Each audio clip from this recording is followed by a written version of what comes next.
السلام عليكم ورحمة الله وبركاته. فضلا وليس أمرا الاشتراك في القناة وضغط لايك. نشر العلماء عام 2014 دراسة غريبة للغاية تفيد أن الأطفال الصغار لماذا يبكون ليلا، وذلك البكاء لمنع أمهاتهم من إنجاب طفل جديد.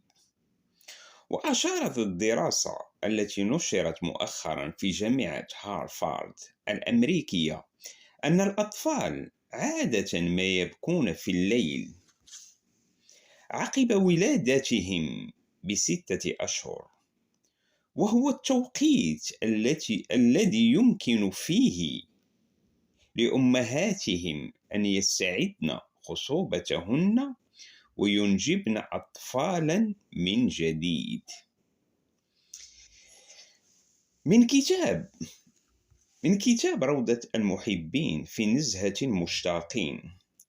تزوج زهير بن مسكين الفهري جارية ولم يكن عنده ما يرضيها به، فلما أمكنته من نفسها لم تر عنده ما ترضى به، فذهبت ولم تعد. فقال في ذلك أشعارا كثيرة، منها تقول: ولقد قبلتها 1000 قبلة كفاك، أما شيء لديك سوى القبل؟ فقلت لها: حب على القلب حفظه، وطوله بكاء تستفيض له المقل.